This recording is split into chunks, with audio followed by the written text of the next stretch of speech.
धीरज भैया जैसे हमनी के एजा होली मनेला ओही देवता लोग भी होली मनावेला। ओजा ब्रज में होली मनता भगवान श्री कृष्ण सब लोग के सखी लोग के शरीर पर गुलाल उड़ावत रे, पिचकारी से रंग मारत रे। तो सखी लोग कहता कैसे कान्हा खेले ले सखी संग धई पिचकारी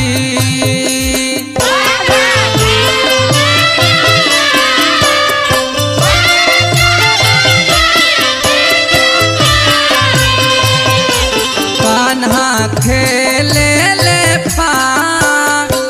राधा संगे धई पिचकारी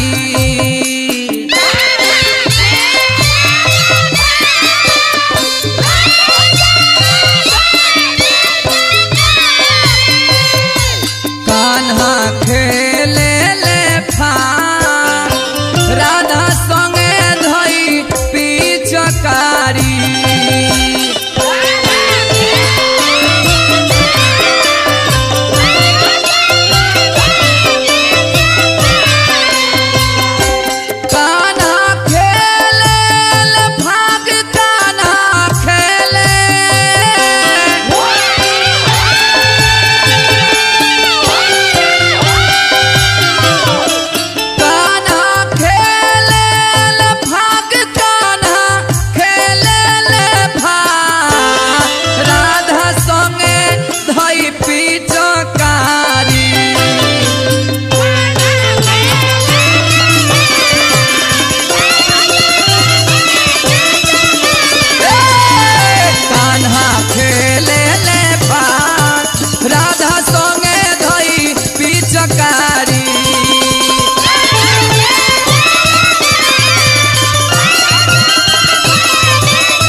राधा संगे धई पिचकारी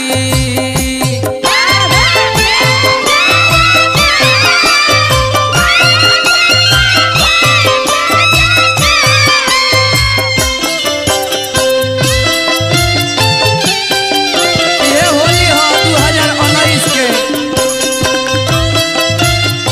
जय हो बना रहो।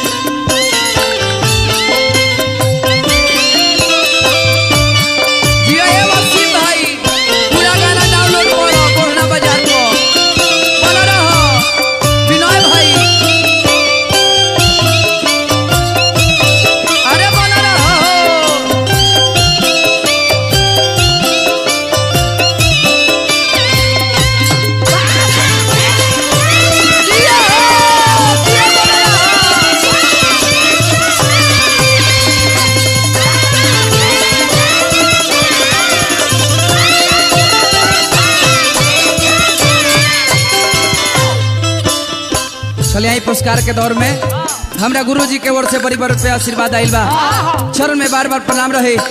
आरा का धरती से हमारे गुरु रमाशंकर सिंह जी पुरस्कार दिले बानी। शैलेंद्र चा के ओर से पुरस्कार आइल बा हमरा गुरु जी ना बाबूआ हमरा बाजार पके डाउनलोडिंग के दुकान जैसे हमरा वसीम भैया विनय भाई मिथिलेश से पुरस्कार दिले बानी बार बार हार्दिक हार्दिक अभिनंदन करतनी तमाम भोजपुरिया भैया के बार बार हार्दिक हार्दिक अभिनंदन करते हुए हमने के दूसर का भाव में कहे के बा कैसे कान्हा जी के भीजेला पाको पगरिया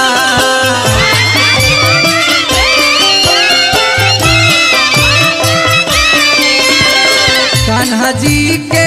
भीजेला पाको पगरिया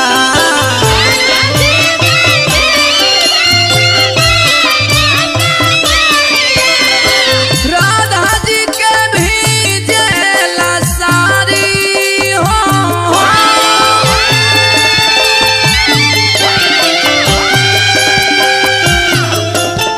राधा जी के भीजेला सारी कान्हा संगे धई पिचकारी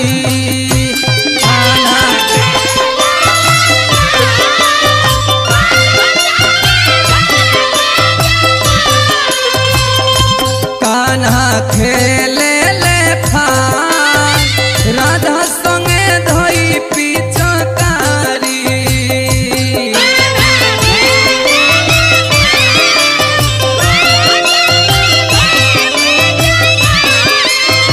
हल चल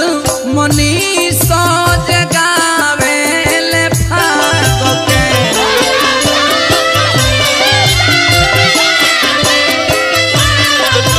अरे हल चल मनीष की गावे फगुनवा के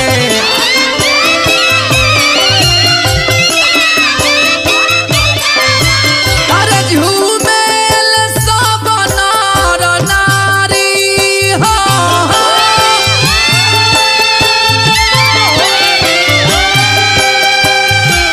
अब तो झूमेल सब नर नारी राधा संगे धई पिचकारी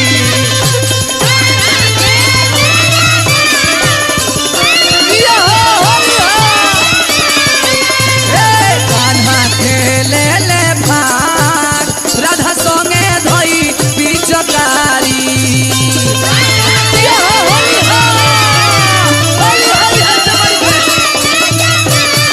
कान्हा खेले ले भाग राधा संगे धई पिचकारी